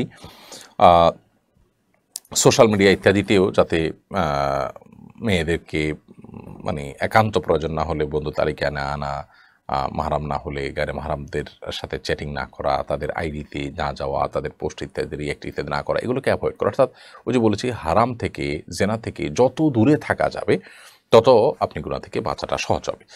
শাইলা নাহার আপনি লিখেছেন, মহিলার কি মিডিয়াম শব্দ করে কোরআন তেলাওয়াত করতে পারবে? তাতে কি পাপ হবে? যদি গায়ে মাহারাম কারোর কানে আওয়াজ যাওয়ার আশঙ্কা না থাকে, আপনি আপনার বাসায় আছেন, কক্ষে আছেন, আপনি উচ্চস্বরে তেলাওয়াত করতে পারেন, কোনো অসুবিধা নেই। আপনার আওয়াজটা গায়ে মাহারামের কানে না পৌঁছালেই হলো, আপনি উচ্চস্বরে তেলাওয়াত করতে কোনো শরীয়ী দৃষ্টিকোণ থেকে বিধিনিষেধ নেই। মাসুমা ইয়াসমিন আপনি লিখেছেন, মাসুমা নাম রাখা যাবে কিনা? মাসুমা শব্দের অর্থ নিষ্পাপ নারী। তো এখানে আক্ষরিক অর্থে নিষ্পাপ বোঝানো হয়, তার মানে তিনি মানে মোটা দাগে বড় পাপ করেন না, ভালো মানুষ, এই টাইপের আর কি। তো নামের মধ্যে নাম রাখাতে কোনো সমস্যা দেখছি না। বিশেষ করে কেউ যদি এই বিশ্বাস থেকে রাখে যে তিনি কোনো পাপ কাজ করেন না, সকল পাপ কাজের ঊর্ধ্বে, তাহলে ভিন্ন কথা। কিন্তু এই বিশ্বাস থেকে তো কেউ রাখে না আসলে। আলামিন সুমাইয়া আপনি লিখেছেন, বাচ্চা না হলে কি কোনো মেয়ের সংসার করার অধিকার নেই? এরকম মেয়ের কি করা উচিত হবে? তারা কি জান্নাতে যেতে পারবে না? বাচ্চা না হওয়ার সাথে জান্নাত না যাওয়ার কোনো সম্পর্ক নেই। আল্লাহর বহু প্রিয় মানুষ পৃথিবীতে ছিলেন যাদের কোনো বাচ্চা ছিল না। অতএব বাচ্চা না থাকলেও তিনি জান্নাতে যেতে পারেন, বরং বাচ্চার সাথে জান্নাতের কোনো সম্পর্ক নেই, এটা আমলের সম্পর্ক। এবং বাচ্চা না থাকলে তার সংসার করার অধিকার অবশ্যই আছে। বাচ্চা এটা বৈবাহিক জীবনের একটা উদ্দেশ্য হতে পারে, একমাত্র উদ্দেশ্য নয়। একমাত্র উদ্দেশ্য তো হলো চরিত্র হেফাজত করা, বিধায় সেটি হবে। একজন নারী তার শারীরিক দুর্বলতার কারণে, ত্রুটির কারণে যদি বাচ্চা না হয়, তাহলে এই অজুহাতে স্ত্রীকে তালাক দিয়ে দেওয়া এটা পুরুষ লোকটার অমানবিক কাজ। শরীরের দৃষ্টিকোণ থেকে এটা কোনো প্রশংসনীয় কাজ নয়। প্রয়োজনে তার বাচ্চা হওয়ার শখ আছে, প্রয়োজন আছে, সেই জায়গা থেকে তিনি আরেকটা বিয়ে করতে পারেন, কিন্তু এই স্ত্রীর হক আদায় করবেন এবং এই স্ত্রীকে বিচ্ছেদের মুখোমুখি করবেন না। আমাদের সমাজে বাচ্চা না হলে তাদেরকে নিয়ে নানান কথা বলা, মনে করা হয় যে সে দুর্ভাগা, হতভাগা, খারাপ মানুষ ইত্যাদি। এগুলো সন্দেহাতীতভাবে জুলুম এবং মূর্খতা। আব্দুল কাইয়ুম আপনি লিখেছেন, নামাজে মন অন্যদিকে চলে গেলে করণীয় কি? নামাজে মন অন্যদিকে চলে গেলে যখনই আপনি টের পেয়েছেন, সাথে সাথে মনটাকে ফিরিয়ে আনবেন এবং নামাজের রোকনগুলোকে, রুকু, সিজদা, দাঁড়ানো, বৈঠক, এগুলোকে যত দীর্ঘ করবেন, যত সময় নিয়ে করবেন, তত ইনশাআল্লাহ নামাজের ভিতরে মনোযোগ ধরে রাখা আপনার জন্য সহজ হবে। শাহিদা আল আফরুজ এই আইডিতে আপনি লিখেছেন, আমার বাড়ি পঞ্চগড়, শীতে আমার হাঁচি হয় প্রচুর, আমার বয়স 25, ঠান্ডাজনিত অ্যালার্জিও আছে, ফজরে ওযু না করে তায়াম্মুম করে নামাজ পড়া যাবে কিনা? বোন শাহিদা, যদি অ্যালার্জির সমস্যা হয় তাহলে সেক্ষেত্রে আপনি ঠান্ডা পানি দিয়ে ওযু না করে গরম পানি দিয়ে ওযু করবেন। একটা ফ্লাস্ক রাখলেন, সেই ফ্লাস্কে আপনি গরম পানি করে রাখলেন, সেটা মিশিয়ে আপনি ওযু করলেন। অর্থাৎ বিকল্প পথ আমাদের সামনে আছে। তায়াম্মুম তখন করা যাবে যখন পানি ব্যবহার করার কোনো সুযোগ থাকবে না, পানি গরম করার কোনো উপায় নাই, যে পানি আছে এটা ব্যবহার করলে আপনি মারা যাওয়া কিংবা স্থায়ী রোগ বেঁধে যাওয়া কিংবা অঙ্গহানি হওয়ার আশঙ্কা আছে, অর্থাৎ খুব সীমাহীন কষ্ট হবে। এরকম হলে তখন আপনি এটি করতে পারেন। কিন্তু যতক্ষণ পর্যন্ত বিকল্প পথ আছে খোলা, কোনোভাবে আপনি বিকল্প ব্যবহার করতে পারেন, তাহলে সেক্ষেত্রে তায়াম্মুম করার সুযোগ কিন্তু থাকে নাই। জুমাইরা ইসলাম আপনি লিখেছেন, আমার হাজব্যান্ড আমাকে একটু সময় দেয় না। আমি যদি নিজে থেকে তাকে কল দেই তাহলে আমার সাথে খারাপ ব্যবহার করে। রাতে যখন বাসায় আসে ফোন টিপে ঘুমিয়ে যায়। আমি মানসিকভাবে খুবই বিরক্তির মধ্যে থাকি। এখন আমার করণীয় কী? সে সেদিন কোনো ভুল পথে যায়, সে যদি কোনো ভুল পথে যায় এদিকে আমার কোনো গুনাহ হবে কিনা? বন্ধু ভাইরা, আপনার স্বামী আপনাকে যে সময় দিচ্ছেন না, তিনি অন্যায় করছেন। আপনি তাকে ভালো মানুষের সান্নিধ্যে নেওয়ার চেষ্টা করুন, ভালো ফ্যামিলির সাথে মেশাবার চেষ্টা করুন এবং স্ত্রী স্বামী পরস্পরের যে অধিকার দায়িত্ব কর্তব্য আছে এগুলো সম্পর্কে তাকে বিভিন্ন লোক দিয়ে বোঝানোর চেষ্টা, পড়ানোর চেষ্টা, শোনানোর চেষ্টা করুন। সেই সাথে আল্লাহ তাআলার কাছে দোয়া করুন এবং ভালোবাসা দিয়ে এগুলো যে মানুষের জন্য ক্ষতিকর, এই যে শুধু ঘুমোতে ঘুমোতে মোবাইল টিপতে থাকা, এটা মানুষের স্বাস্থ্যের জন্যও ক্ষতিকর, শরীরের দৃষ্টিকোণ থেকেও ভালো কিছু নয়, সেগুলো তাকে আপনি বোঝানোর চেষ্টা করুন। তবে এর কারণে তিনি যদি বিপদগামিতার মুখোমুখি হন এবং তিনি যে গুনাহ করছেন, তিনি যে আপনার হক নষ্ট করছেন বা আপনাকে সময় দিচ্ছেন না, এগুলোর কারণে তিনি আল্লাহর কাছে দায়ী থাকবেন। এর জন্য আপনার তো কোনো দায়ী থাকার প্রশ্নই ওঠে না, কারণ এখানে আপনি কোনো অন্যায় কাজ করছেন না। অতএব আপনার পেরেশানির কোনো কারণ নেই। তবে হ্যাঁ, স্ত্রী হিসাবে আপনার স্বামীকে এই অন্যায় থেকে আপনি বাঁচাবার চেষ্টাটা করতে পারেন। রিবা আক্তার আয়েশা আপনি লিখেছেন, বিয়েতে দেখা যায় ছেলেকে মেয়ে পক্ষ থেকে স্বর্ণের আংটি দিয়ে থাকে। যেহেতু ছেলেদের স্বর্ণ পরিধান করা নিষিদ্ধ, তাই বিয়েতে ছেলেকে স্বর্ণ দেওয়ার এই প্রচলনটা কতটুকু সঠিক? স্বর্ণর আংটি দেওয়া মানে সে পড়বে এমন না। স্বর্ণের আংটি সে বিক্রি করে টাকা নিতে পারে, তার স্ত্রীকে, তার মাকে, বোনকে, অন্য কাউকে দিতে পারে। সে অপশনটা যেহেতু খোলা আছে সেই হিসাবে দেওয়া যায়। আর যদি মনে হয় যে ছেলের ভিতরে সে হিতাহিত জ্ঞান নাই, বরং আংটি দিলে সে নিজেই পড়তে পারে, তাহলে সেক্ষেত্রে এরকম জায়গায় আংটি দেওয়া উচিত না। সেখানে এই উপহার দেওয়া থেকে বিরত থাকতে হবে। আমার দেশে বেশিরভাগ মানুষেরই এই হিতাহিত জ্ঞান না থাকার কারণে এটা দেওয়া থেকে বিরত থাকা উচিত। আর যদি এমন হয় যে না, ছেলে পড়বে না, বা তাকে জানিয়ে দেওয়া যায় যেটা তোমার জন্য পড়া নিষিদ্ধ শরীরের দৃষ্টিকোণ থেকে, তোমাকে উপহার দিলাম, তুমি অন্য কিছু বা অন্য কাউকে দিও অথবা কিছু করো, সেটা বেটার। কিন্তু এগুলো বলা বলে আসলে করা হয়ে ওঠে না, বা এটা বলাটা নানা দিক থেকে জটিলতা তৈরি করে। এই জন্য সে এই স্বর্ণের আংটি ব্যবহার করে হারামে লিপ্ত হতে পারে। সে আশঙ্কা থাকলে বিকল্প কোনো পথ দেখা উচিত উপহার দেওয়ার জন্য। মোহাম্মদ নাজির হোসেন লিখেছেন, ফরজ গোসল করার পর কাপড় ধোয়ার সময় শরীরের কাপড়ের পানি পড়লে কি আবার গোসল করতে হবে? ফরজ গোসল করার পর কাপড় ধোয়ার সময় যদি পানি ছিটে এসে কাপড়ে লাগে কোনো অসুবিধা নেই, তার জন্য আলাদা গোসল করতে হবে না। যদি নাপাক কাপড় এবং নাপাক কাপড়ের নাপাকির অংশ এসে লাগে তাহলে শুধুমাত্র পায়ের অংশ ধুয়ে ফেললেই চলবে যদি ওখানে লাগে। আর এমনিতে আপনার যে পানিটা লাগছে ছিটা এসে, সেই পানিটা কোনো নাপাক লেগে আছে এমন দেখা যাচ্ছে না, তাহলে সেক্ষেত্রে ওই পানি লাগার কারণে আপনার ওই জায়গা নাপাক হবে না। শারমিন আক্তার তিশা আপনি লিখেছেন, আমাদের কোনো ভাই নাই, আমার বাবা মায়ের বয়স হয়ে গেছে, আমার বোনেরা সবাই বিবাহিত। আমি ঘরে বসে অনলাইনে একটা কাজ করি, সেটা সৎ পথেই, সেটাকে আমি আমার বাবা মাকে দেই, কিন্তু আমার স্বামী জানে না, এতে কি আমার গুনাহ হবে? যেহেতু আপনার বাবা মার বয়স হয়েছেন, তাদের চলতে অসুবিধা হয়, এরকম যদি হয় তাহলে সেক্ষেত্রে তাদেরকে আপনি আপনার উপার্জন থেকে টাকা দিতে পারেন, বা চলতে অসুবিধা না হলেও আপনি তাদেরকে উপহার হিসেবে দিতে চাচ্ছেন, দিতে পারেন।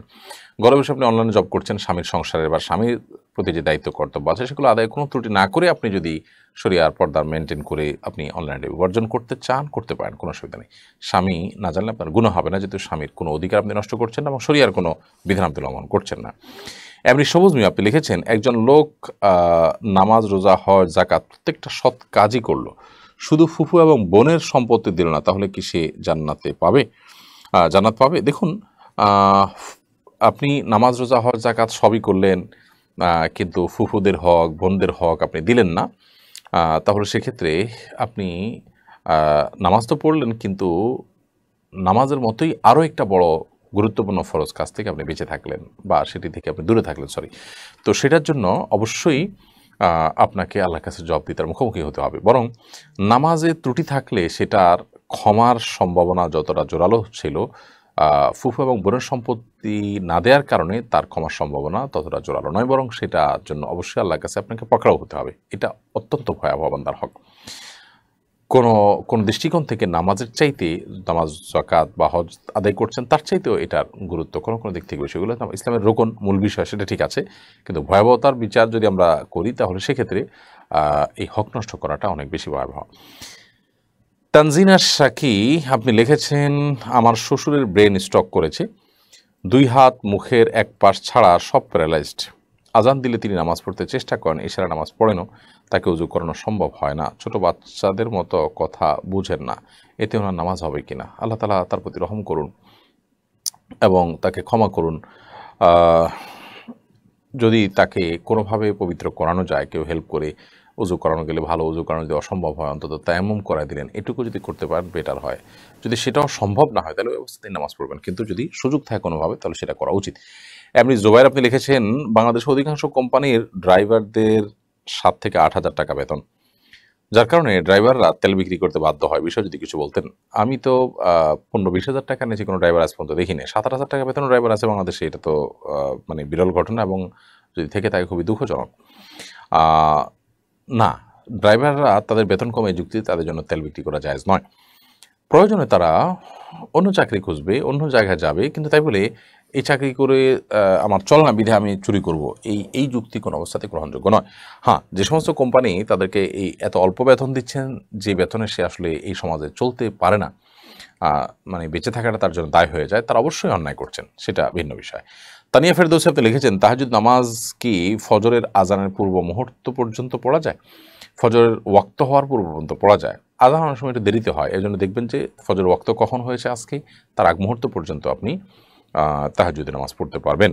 শুভ আহমেদ অবাক এডি থেকে আপনি লিখেছেন, নামাজের সম্পূর্ণ মনোযোগী হবার উপায় জানাবেন, উপকৃত হব। নামাজে পরিপূর্ণভাবে মনোযোগের জন্য প্রথমত নামাজের যথেষ্ট আগে থেকে অন্য সব বিষয় থেকে আপনি ফারিগ হয়ে নামাজের জন্য ফ্রি হয়ে যান। সকল ব্যস্ততা থেকে ফ্রি হয়ে মসজিদে আগেভাগে চলে আসেন, একটু বসেন, অপেক্ষা করেন নামাজের জন্য। এবং দ্বিতীয়ত হলো নামাজে যে দোয়া সূরা কেরাতগুলো পড়ছেন সেগুলোর অর্থটা একটু বোঝার চেষ্টা করুন এবং সেগুলো মনে মনে চিন্তা করার চেষ্টা করুন। তৃতীয়ত নামাজের যে রোকনগুলো আছে সেই রোকনগুলোকে যতটুকু সম্ভব একটু লম্বা সময় নিয়ে ধীরে ধীরে ধীরে ধীরে করার চেষ্টা করুন, তাহলে ইনশাআল্লাহ নামাজের ভিতরে মনোযোগ আসবে, আল্লাহ চাইন তো। আসমা খাতুন আপনি লিখেছেন, কোনো বিধর্মীর সাথে সুসম্পর্ক রাখা ও তাকে আমাদের ধর্মে আসার জন্য দোয়া করা যাবে কিনা? একজন হিন্দু লোকের সাথে অন্যায় হতে দেখে তাকে সাপোর্ট করা যাবে কিনা? অবশ্যই বিধর্মী লোকের সাথে সুসম্পর্ক রাখতে পারেন, সামাজিক সৌন্দর্য থাকতেই পারে, এবং তাকে আমাদের মানে সঠিক ধর্মে সঠিক দিনে ফিরে আসার জন্য আল্লাহ তাআলার কাছে তো অবশ্যই দোয়া করবেন। আল্লাহর কাছে এটি তো করাই যেতে পারে এবং করা উচিত। এবং অন্য ধর্মের মানুষের সাথে যদি কোনো অন্যায় করা হয় তাহলে সেক্ষেত্রে সেই নির্যাতিত মানুষটা অন্য ধর্মের, এমনকি হিন্দু হোক অন্য যে কোনো ধর্মের মানুষ হোক না কেন, তাকে আপনি সাহায্য করবেন, তাকে অন্যায় থেকে বাঁচাবার চেষ্টা করবেন, সেটি আপনার দিনই দায়িত্ব। সাইফান শেখ আপনি লিখেছেন, মানত করা নামাজ কি সব একসাথে পড়তে হবে নাকি সময় পেলে একটু একটু করে পড়তে হবে? এখন মানত আপনি কি ধরনের করেছেন? এমন কাজটা হলে আমি এত ওয়াক্ত নামাজ পড়বো, এত রাকাত নামাজ পড়বো, এরকম যদি হয়ে থাকে তাহলে সেক্ষেত্রে এত রাকাত আপনি পড়লেই হবে, একসাথে করার নিয়ত আপনি করেন নাই, অতএব আলাদা আলাদা বিভিন্ন সময় সেটা পড়ে দিলেই আদায় হয়ে যাবে। এরপরে রুহুল আমিন লিখেছেন, সুন্নত নামাজের তৃতীয় রাকাত ও চতুর্থ রাকাতে সূরা ফাতিহার সাথে অন্য কোনো সূরা মিলাতে হবে কিনা? সুন্নত নামাজের তৃতীয় এবং চতুর্থ রাকাতে সূরা ফাতিহার সাথে অন্য কোনো সূরা মিলাবেন কিনা, ফুকাহাদের মধ্যে একাধিক মত আছে এই বিষয়ে। তবে আপনার 4 রাকাত বিশিষ্ট যে সমস্ত সুন্নত নামাজগুলো আছে সেগুলো অনেক ফুকাহাদের মধ্যে 2 রাকাত 2 রাকাত করে পড়া উচিত। 4 রাকাত একসাথে পড়েন তাহলে সূরা ফাতিহার সাথে অনেক ফুকাহাদের মতেই আপনি অন্য সূরা মিলাবেন। ফজল রাবি লিখেছেন, আমি সবসময় 5 ওয়াক্ত নামাজ পড়ার চেষ্টা করি। 1 ওয়াক্ত নামাজ পড়তে না পারলে আমার খুব ভয় হয়, কিন্তু মাঝে মাঝেই আমার নামাজ ছুটে যায়। আমি বুঝতে পারি যে আমি অন্যায় করছি। আমি কিভাবে সমস্যা থেকে মুক্তি পেতে পারি? ভাই ফজল রাব্বি, 5 ওয়াক্ত নামাজ পড়ার চেষ্টা করার পরও 1 ওয়াক্ত নামাজ পড়তে না পারার কারণে আপনার মধ্যে ভয় হচ্ছে, আলহামদুলিল্লাহ এটা ভালো, ভয় হচ্ছে, কিন্তু নামাজ পড়তে পারেন না বা পড়েন না, নামাজ ছুটে যায়, এটা অবহেলার কারণে, অলসতার কারণে, উদাসীনতার কারণে শুধু ভয় হয়, এটুকু বলা এর জন্য যথেষ্ট না। আপনার এমন ভয় হওয়া উচিত যে ভয় আপনাকে আর কখনো নামাজ কাজা হতে দিবে না। অতএব সেই জন্য নামাজের গুরুত্বটা আপনারা বেশি অনুধাবন করা উচিত এবং এটা নিয়ে প্রয়োজনে আপনার আলাদা করে নিজেকে কাউন্সেলিংয়ের আওতায় আনা উচিত। আবুল ফয়সাল আপনি লিখেছেন, কাউকে জান্নাতি বলা যাবে কিনা? নির্দিষ্ট করে কাউকে যদি বলা যায় আপনি জান্নাতি, তো এভাবে বলার সুযোগ আসলে নেই। নবী করিম সাল্লাল্লাহু আলাইহি সাল্লামের সহধর্মিণী আয়েশা রাদিয়াল্লাহু তাআলা আনহা একটা ছোট বাচ্চাকে এই কথা বলার পর নবী সাল্লাল্লাহু আলাইহি সাল্লাম আপত্তি তুলেছেন, সেখানে আমরা অন্য একটা মানুষকে কীভাবে বলতে পারি? কারণ যদি কাজ জান্নাতি মানুষের কাজ তার মধ্যে থাকে তাহলে বলা যেতে পারে যে জান্নাতি মানুষদের যে কাজের কথা কোরআনে বলা হয়েছে সেগুলো আপনার মধ্যে পাওয়া যায়, এভাবে বলা যেতে পারে। কিন্তু কাউকে যদি বলেন যে আপনি জান্নাতি, তাহলে সেক্ষেত্রে তো একরকম সার্টিফিকেট দেওয়ার মতো হয়ে যায়। তো এক্ষেত্রে যদি উদ্দেশ্য ভালো হয়, কিন্তু শোনার পর এক একজন তো এক একভাবে বুঝবে, বিধায় এভাবে বলা অবশ্যই উচিত না। নবী করিম সাল্লাল্লাহু আলাইহি ওয়াসাল্লাম সাহাবীকে বলেছেন অমুক জান্নাতি, অমুক জান্নাতি, অমুক জান্নাতি, ওহির মাধ্যমে প্রাপ্ত হয়ে বলেছেন 10 জন জান্নাতিকে সুসংবাদ দিয়েছেন জান্নাতের। অতএব আলহামদুলিল্লাহ তারা জান্নাতের সুসংবাদপ্রাপ্ত সাহাবী। এর বাইরে আপনি কাউকে জান্নাতের সার্টিফিকেট দেওয়া কিন্তু কিংবা জান্নাতি তিনি এ কথা বলার আসলে কোনো সুযোগ আপনার আমার নেই। অতএব এসব বিষয়ে আমাদের দায়িত্বশীল মন্তব্য করা উচিত। ওমেনুরা মাহবুব আপনি লিখেছেন, রোমের যদি হিন্দু হয় তাহলে কি ওই ঘরে নামাজ হবে? রোমের যদি অন্য ধর্মাবলম্বী হয় এবং তিনি যদি থাকেন, অসুবিধা নেই, ওখানে নামাজ হবে। ওই ঘরে কোনো প্রতিমা আছে কিনা বা কোনো মূর্তি আছে কিনা, কোনো প্রাণীর ছবি আছে কিনা সেটা আপনি দেখবেন। যদি থাকে তাহলে অন্য কোনো কক্ষে নামাজ পড়বেন। আরফান KJH এআইডি থেকে আপনি লিখেছেন, আমি অনেক অসুস্থ, একটু দোয়া করবেন আমার জন্য প্লিজ। আল্লাহ তাআলা আপনার প্রতি রহম করুন ভাই, আমরা অবশ্যই আপনার জন্য দোয়া করি। ফাতেমা আজরা আপনি লিখেছেন, হিন্দু পুরুষ মানুষকে কি আমরা মুসলিমরা দাদা বলতে পারবো? হিন্দু কেউ যদি আপনার প্রতিবেশী হোক, পরিচিত হোক, তাকে আপনি দাদা বলেন, দাদা মানে ভাই, কোনো অসুবিধা নেই। এমডি শাহপুরান এর আপনি লিখেছেন, আহমদীদের সাথে বিয়ে দেওয়া যাবে কিনা? অবশ্যই যাবে না, কারণ আহমদী বলতে কাদিয়ানি যাদেরকে বলা হয়, কাদিয়ানিরা অমুসলিম। সারা বিশ্বের সমস্ত ওলামায়ে কেরামের একমত যে কাদিয়ানিরা মুসলমান না, বিধায় তাদের সাথে বিয়ে শাদীর সম্পর্ক করার কোনো সুযোগ নেই। এইও আমান আপনি লিখেছেন, আমার ব্যাংক অ্যাকাউন্ট থেকে কিছু সুদ জমা হয়, যেহেতু সুদ হারাম সেহেতু আমি সুদগুলো কোথায় দিতে পারি? দেখুন, ব্যাংক অ্যাকাউন্টে যে সুদের টাকা জমা হয়েছে সেই সুদের টাকা আপনি কোনো গরিব দুঃখীকে সওয়াবে নিয়াত করা ছাড়া দান করে দিবেন। মোহাম্মদ নাজিমুদ্দিন লিখেছেন, হাত কেটে গেলে হাতের কাটা অংশ না ভিজিয়ে উজু করা যাবে কিনা? হাতের কোথাও কেটে গেছে, পায়ের কোথাও কেটে গেছে, তাহলে যে জায়গা কেটে গেছে ওই জায়গাটা আপনি ব্যান্ডেজ দিয়ে রেখেছেন, তাহলে অন্য অন্য জায়গা ধোবেন, জাস্ট ব্যান্ডেজের উপর দিয়ে ভেজা হাত মুছে নেবেন, তাতে হয়ে যাবে। আর যদি ব্যান্ডেজ দেওয়া না থাকে, খোলা থাকে, তাহলে সেক্ষেত্রে ওখানে পানি লাগলে যেতে অসুবিধা হবে। অতএব তার বাইরের অন্য সব জায়গাগুলো ধোবেন, জাস্ট ওই জায়গাটায় আলতাভাবে আপনি রাখবেন এবং সম্ভব হলে তার উপর দিয়ে ভেজা হাত বুলিয়ে নেবেন। জাস্ট এতটুকু ভিজা হাতকে ঝেড়ে তারপর একটু বুলিয়ে নেবেন, ইনশাআল্লাহ একটু যথেষ্ট হবে। আবার আপনার জন্য কষ্ট হয় এইভাবে একদম লাগায় আপনাকে ডলতে হবে, এমনটা জরুরি না। আনিসুর রহমান লিখেছেন, যদি হস্তমৈথুন থেকে বেঁচে থাকার কিছু কার্যকরী উপায়ের কথা বলতেন তাহলে উপকৃত হতাম, নিজের সর্বোচ্চ চেষ্টা করার পরও পারছি না। ভাই আনিসুর রহমান, বিয়ের উপযুক্ত হলে সবচেয়ে বড় এবং প্রধান কার্যকর উপায় হলো বিয়ে করে ফেলা এবং এর জন্য প্রয়োজনীয় সকল উদ্যোগ গ্রহণ করা, বা আমাকে কনভিন্স করা, উপার্জন শুরু করা, উপার্জন করে সেই উপার্জনের টাকা সাধ্য অনুযায়ী আপনার বিয়ে করার চেষ্টা করা, চাহিদাকে ছোট করা, যাতে করে বিয়ের পথটা সুগম হয়, এটা হলো সবচেয়ে বড় উপায় বাঁচার। আর এর পাশাপাশি বিভিন্ন হারাম জিনিস দেখা, এটার সকল পথ বন্ধ করে ফেলা, মোবাইলটাকে সেল করে ফেলা, একটা বাটন ফোনে চলে যাওয়া এবং সোশ্যাল মিডিয়া থেকে সরে যাওয়া, অর্থাৎ যে বিষয়গুলো আপনাকে এই হারামে উদ্বুদ্ধ করে সেখান থেকে সরে আসা। তৃতীয়ত, নির্জনতা পরিহার করা, যে আমি নির্জন এক মুহূর্তের জন্য থাকবো না, কোনো কক্ষে, এমন কোনো জায়গা যেখানে আমাকে শয়তান প্ররোচিত করে এই সমস্ত অপকর্মে, সেখান থেকে বেঁচে থাকার চেষ্টা করতে হবে। শেষে আল্লাহ তাআলার কাছে চোখের পানি ফেলে দোয়া করা, কান্নাকাটি করা এবং আপ্রাণ চেষ্টা অব্যাহত রাখতে হবে, যাতে করে এই গুনাহ থেকে, এই পাপাচার থেকে, এই হারাম কাজ থেকে আপনি বেঁচে থাকতে পারেন। আল্লাহ তাআলা আপনাকে আমাকে সবাইকে সব ধরনের গুনাহ থেকে বেঁচে থাকার তৌফিক দান করুন। সুলতানা ইয়াসমিন লিখেছেন, আমার বাবা দুরারোগ্য ব্যাধি ক্যান্সারে আক্রান্ত, আমি আমার বাবার জন্য সবসময় দোয়া করি, আমি কিভাবে আমার বাবার সুস্থতার জন্য দোয়া করতে পারি, দিক নির্দেশনা দিন। আমি আপনাদের সকলের কাছে দোয়া চাই। বোন সুলতানা ইয়াসমিন, আপনার কাছে আপনার বাবার জন্য দোয়া করি আমরা, আল্লাহ রাব্বুল আলামিন তার প্রতি শান্তি বর্ষণ করুন, তাকে রহমতের চাদর আবৃত করুন, জান্নাত দান করুন, তার ভুল ত্রুটি মাফ করে দিন। এবং সেই সাথে আপনি নিজে আপনার বাবার জন্য চোখের পানি ফেলে, হাত তুলে, দোয়া কবুলের সময়গুলোতে, একাকী নির্জন সময়গুলোতে আপনি আপনার মতো করে দোয়া করতে থাকবেন, তার ক্ষমা প্রার্থনা করবেন, তার জন্য জান্নাতের আবেদন করবেন তার জন্য। ইনশাআল্লাহ বিদিনিল্লাহ আপনার এই কায়মন বাক্যের দোয়াই আল্লাহর কাছে যথেষ্ট হবে। দোয়ার আগে আল্লাহর প্রশংসা করবেন, নবী সাল্লাল্লাহু আলাইহি ওয়াসাল্লামের দুরূদ পাঠ করবেন, যথেষ্ট ইনশাআল্লাহ এভাবে দোয়া করাটা। চলন হারিয়ে যায় আইডি থেকে লিখেছেন, ফজরের নামাজ মাঝে মাঝে কাজা হয়ে যায়, অনেক চেষ্টা করার পরও এর থেকে মুক্তি পাচ্ছি না, আমার করণীয় কি? ফজরের নামাজ মাঝে মধ্যে যদি কাজা হয়ে যায় তাহলে সেক্ষেত্রে এর থেকে মুক্তি পাওয়ার উপায় হলো রাতে তাড়াতাড়ি শোয়া। এসার পর দেরি না করে দ্রুততার সাথে শুয়ে পড়বেন। যত দ্রুততার সাথে শুবেন ফজর নামাজ পড়াটা তত আপনার জন্য সহজ হবে। এটি হলো মূল করণীয়।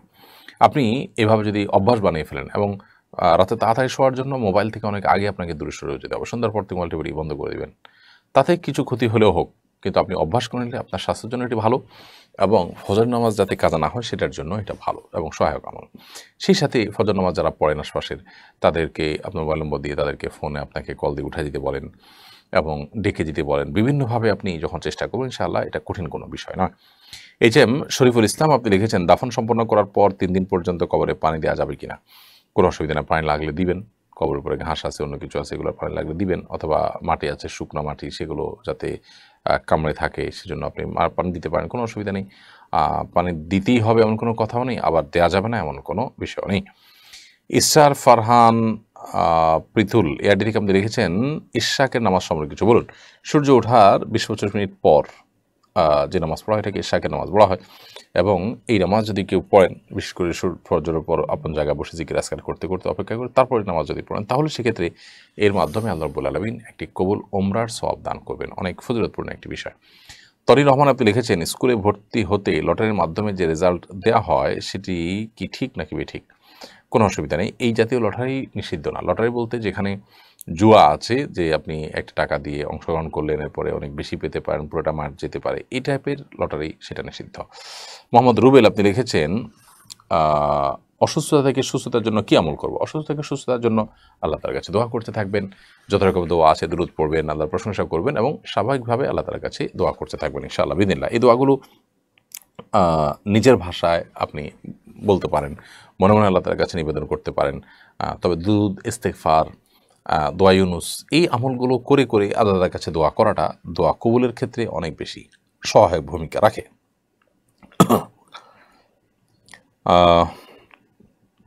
আমির হোসেন চুন্নু এআরডি থেকে আপনি লিখেছেন, আমার মসজিদে যেতে সময় লাগে 4 মিনিট, কিন্তু আমি বাসায় নামাজ আদায় করলে কতটুকু ফজিলত কি?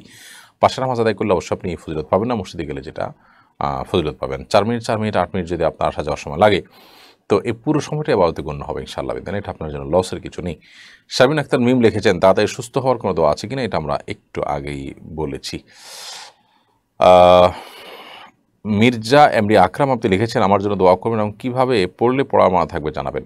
আপনার জন্য দোয়া করি ভাই মির্জা, আল্লাহ তাআলা আপনাকে ভালো ছাত্র হওয়ার তৌফিক দান করুন, পড়ার জন্য মনে থাকে, বুঝে আসে, সেই তৌফিক দান করুন।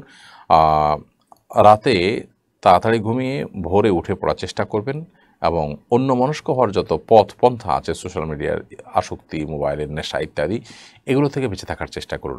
বন্ধুবান্ধবের আড্ডা ইত্যাদি কমানোর চেষ্টা করুন, মনোযোগ হওয়ার চেষ্টা করুন, এবং বিসমিল্লাহ বলে আল্লাহর নাম নিয়ে পড়া শুরু করুন, দুরূদ শরীফ পড়ে পড়া শুরু করুন। ইনশাআল্লাহ বিদিনা পড়া মুখস্থ রাখা এবং মনোযোগ ধরে রাখাটা সহজ হবে। নাহার শিখা আপনি লিখেছেন, বিধবা স্ত্রী তার স্বামীর জন্য দোয়া করলে তা কতটুকু কবুল হবে? অবশ্যই কবুল হতে পারে। বিধবা স্ত্রী তার স্বামীর জন্য দোয়া করলে কবুল হওয়ার সম্ভাবনা অনেক জোরালো। আপন মানুষ কাগন বাক্যে যে কোনো দোয়াই আল্লাহ তাআলার কাছে কবুল হতে পারে, বিধায় স্ত্রী তার স্বামীর জন্য দোয়া করবেন। ঠিক একইভাবে স্ত্রী মারা গেলে স্বামীও সেই স্ত্রীর জন্য দোয়া করবেন, সে দোয়া অবশ্যই কবুল হওয়ার জোরালো সম্ভাবনা থাকতে পারে। সাথী এআরডি থেকে আপনি লিখেছেন, আমার ইসলামিক জ্ঞান সীমিত, আমি কি পাড়া প্রতিবেশীদের দাওয়াত দিতে পারবো? যতটুকু জানেন ততটুকুর দাওয়াত দিবেন। নামাজ পড়া ফরজ জানেন, আল্লাহর পথে তাদেরকে ডাকবেন। অন্যান্য যেটুকু আপনি জেনেছেন শুধু সেটুকুর পথে আপনি দাওয়াত দিবেন। তাহমিনা আরটি এআরডি থেকে আপনি লিখেছেন, কালো জাদু থেকে নিজেকে দূরে রাখতে কি আমল করব? সকাল সন্ধ্যার আমলগুলো করবেন। সকাল সন্ধ্যার আমলের আমাদের যে বইটা আছে সেটা, বা এটার অডিও ভার্সন আছে আমাদের ফেসবুক পেজ এবং ইউটিউব চ্যানেলে, এটা শুনলেন, মুখস্থ করলেন, এবং এই দোয়াতে যত বেশি নিজেকে আপনি অভ্যস্ত করবেন, নিয়মিত পড়বেন, ইনশাআল্লাহ বিদিনা তত বেশি আপনার এই সমস্ত ব্ল্যাক ম্যাজিক ইত্যাদিতে বেঁচে থাকা সহজ হবে ইনশাআল্লাহ। মোহাম্মদ রুবেল আপনি লিখেছেন, অসুস্থতা থেকে সুস্থতার জন্য কি আমল করব? এই প্রশ্ন উত্তর দিয়েছি যে এর জন্য আল্লাহ রাব্বুল আলামিনের কাছে সাধারণভাবে দোয়া কবুলের সময়গুলোতে বেশি বেশি করে দোয়া করবেন। প্রিয় দর্শক, দেখতে দেখতে আমরা অনুষ্ঠানটি নির্দিষ্ট সময় 1 ঘন্টা পার করে ফেলেছি, এবং অনেকগুলো প্রশ্ন, প্রায় শখানেকের কাছাকাছি প্রশ্ন উত্তর আমরা আজকে দিয়েছি। আরও বহু মানুষ প্রশ্ন করেছেন, আপনাদের সবার প্রশ্ন উত্তর আমরা দিতে পারিনি। তবে ইনশাআল্লাহ আগামীকাল অফিস টাইমে রিপ্লাইয়ের মাধ্যমে যতটুকু সম্ভব হয় উত্তর দেওয়ার চেষ্টা করা হবে। আপনারা আসুন্নাহ ফাউন্ডেশন অফিস টাইমে ফোন করলেও ওলামা ইকরাম আপনাদেরকে প্রশ্ন উত্তর দিয়ে সাহায্য করবেন ইনশাআল্লাহ তাআলা। তো আজকে এই পর্যন্তই। আল্লাহ যদি আমাদেরকে সুস্থ রাখেন, নিরাপদে রাখেন, ইনশাআল্লাহ বিদিনিল্লাহ আগামী সপ্তাহে একই সময় আবার আপনারা এই অনুষ্ঠানটি দেখতে পারবেন আমাদের ভেরিফাইড ফেসবুক পেজ এবং ইউটিউব চ্যানেলে। সে পর্যন্ত আল্লাহ তাআলা সবাইকে ভালো রাখুন, নিরাপদে রাখুন এবং সুস্থ রাখুন। হাদা মা ইনদি ওয়াল ইলমু ইনদাল্লাহ ওয়া জাযাকুমুল্লাহু খায়রা ওয়াসসালামু আলাইকুম ওয়া রাহমাতুল্লাহি ওয়া বারাকাতুহু। আসুন্নাহ ফাউন্ডেশন, উম্মার